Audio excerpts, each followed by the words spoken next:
Hello hi welcome back to my channel. So ఈరోజైతే నేను మీకు ఈ వీడియోలో మేము ఆల్రెడీ అన్నవరం వెళ్ళాము అని చెప్పి నేను నా ఛానల్లో లాస్ట్ వీడియో అయితే షేర్ చేశాను. సో ఈ వీడియోలో ఏంటంటే ఆఫ్టర్నూన్ మేము ఎక్కడికి వెళ్ళాము అనేది అయితే షేర్ చేస్తాను. సో మేము ఆఫ్టర్నూన్ లంచ్ కంప్లీట్ అయిపోయిన తర్వాత కోటిపల్లి, ద్రాక్షారామం, సామర్లకోట, పిఠాపురం ఇవైతే మేము కవర్ చేసాము. సో నేను వీటి గురించి నాకు తెలిసినంత ఇన్ఫర్మేషన్, నేను తెలుసుకున్న ఇన్ఫర్మేషన్ని ఈ వీడియోలో షేర్ చేశాను.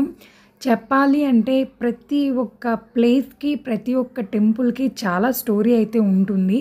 నేను నాకు తెలిసిన కొంత ఇన్ఫర్మేషన్ని మీకు ఈ వీడియోలో ల్యాక్ చేయకుండా క్లియర్గా మెయిన్ మ్యాటర్ అంతా కూడా చెప్పేస్తాను. ద్రాక్షారామం క్షేత్రానికి 8 కిలోమీటర్ల దూరంలో గౌతమి నది తీరం నందు ఉన్నది అన్నమాట ఈ కోటిపల్లి గ్రామం.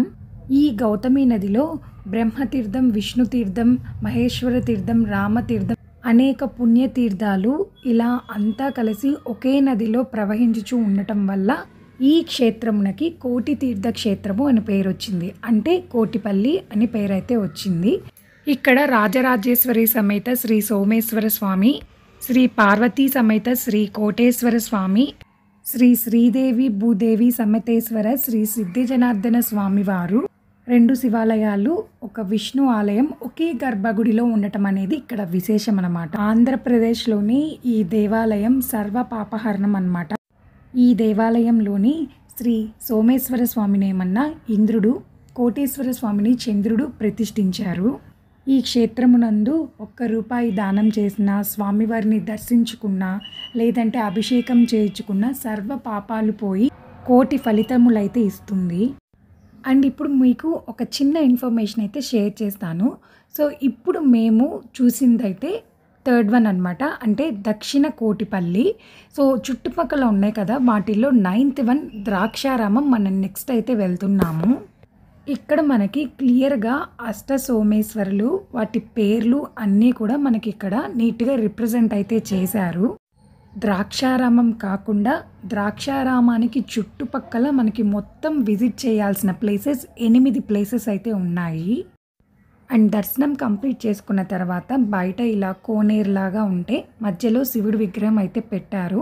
సో ఇంకా అక్కడ కొన్ని ఫొటోస్ అయితే దిగాము. దిగిన తర్వాత ఇంక అక్కడి నుంచి కొంచెం ముందుకు వెళ్ళిన తర్వాత ద్రాక్షారామం అయితే ఉంది. చెప్పాను కదా 8 కిలోమీటర్ల డిస్టెన్స్ అని చెప్పి. సో ఇంకా ద్రాక్షారామం పక్కనే మనకి ఆంజనేయ స్వామి వారి టెంపుల్ కూడా ఉంది. సో ఫస్ట్ అయితే ద్రాక్షారామం టెంపుల్కి అయితే వెళ్ళిపోతున్నాము. అండ్ ఈ టెంపుల్ కూడా చాలా బాగుంది, చాలా పురాతనమైనది అనమాట ఈ టెంపుల్. మనకి ఆలయం చూడగానే మనకు అర్థమైపోతుంది అది ఎంత పురాతనమైనది అనేది. అండ్ ఇక్కడ తాబేళ్ళు కూడా ఉన్నాయి. చుట్టుపక్కల అంతా కూడా చాలా బాగా అనిపించింది నాకు. అండ్ టెంపుల్ లోపల కూడా చూడడానికి ఎంత పాజిటివ్ ఫీలింగ్ వస్తుందంటే అంత పాజిటివ్ ఫీలింగ్ ఉంటుంది. అండ్ చాలా బాగుంది. అండ్ ఇక్కడ స్థల పురాణం వచ్చేసి మనకి సింపుల్గా చెప్పేస్తాను. తారకాసురుడు అనే రాక్షసుడు పరమేశ్వరుని గురించి బాగా తపస్సు చేస్తాడు. అలా తపస్సు చేసినప్పుడు ఒక దివ్యలింగంను అయితే పొందుతాడనమాట తను. అది తను మెడలో ధరించి లోకాలన్నింటినీ కూడా ఇబ్బంది పెడుతున్నాడు, అంటే చాలా బాధ పెడుతున్నాడు. సో అప్పుడు ఏంటంటే దేవతలందరూ పరమేశ్వరుని యొక్క కుమారుడైన కుమారస్వామి దగ్గరికి వెళ్ళి ఆశ్రయించగా కుమారస్వామి తారకాసుడిని యుద్ధంలో వధిస్తాడు. సో ఇప్పుడు అతని మెడలో ఉన్న లింగము 5 భాగాలు 5 చోట్ల పడి పంచారామములుగా మనకి ఆంధ్రప్రదేశ్లో దర్శనమైతే ఇస్తున్నాయి. అందులో ఉన్న ఒక భాగమే ఈ ద్రాక్షారామ భీమేశ్వర స్వామి. ఈ స్వామివారు మనకి 2 అంతస్తులుగా భక్తులకు దర్శనమైతే ఇస్తున్నారు. క్రింది భాగం ఏంటంటే చీకటి కోణం అని పిలుస్తారు. పై భాగము స్వామివారికి అభిషేకాది పూజలు ఇవన్నీ కూడా నిర్వహిస్తూ ఉంటారు. అండ్ అంతేకాకుండా మీ అందరికీ అష్టాదశ శక్తిపీఠాల గురించి తెలిసినదే.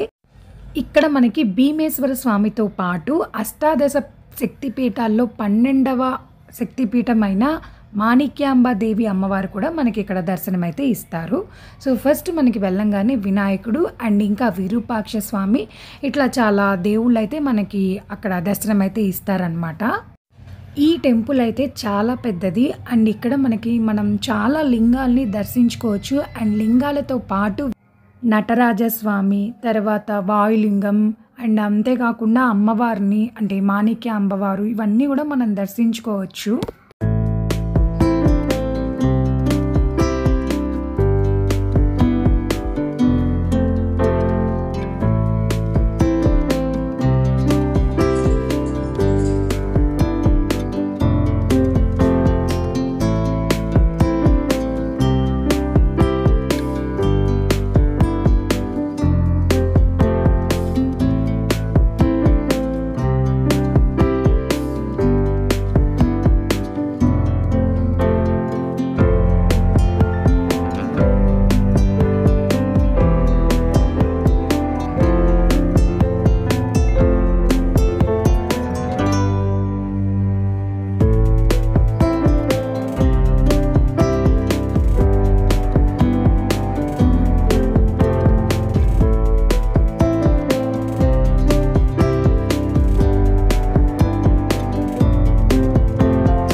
టెంపుల్‌లో స్వామిని మనకి ఫోటోస్ తీయడానికి ఎలో అయితే లేదు. అందుకే నేను తీయలేదు.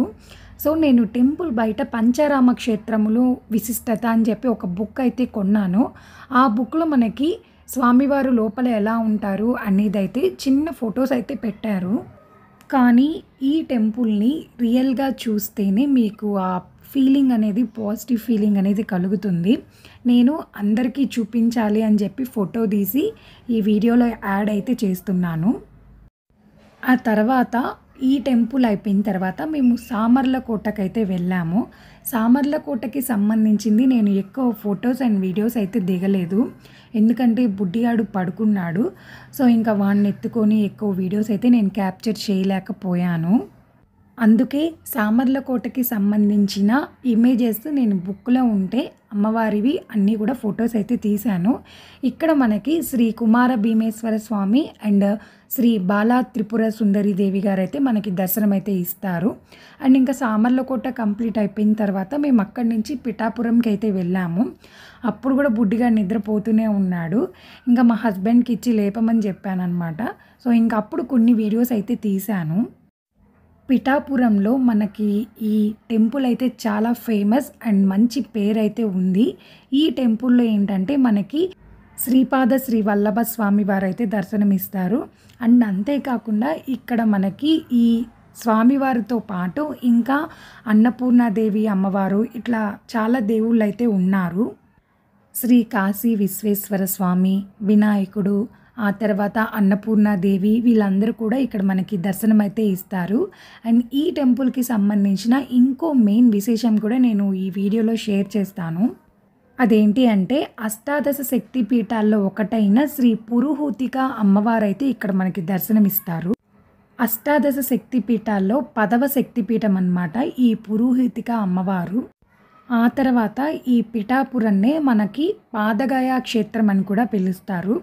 ఎందుకంటే అక్కడ మనకి పడుకొని ఉన్నారు కదా కోనేరు మధ్యలో, అతను ఒక పెద్ద రాక్షసుడు.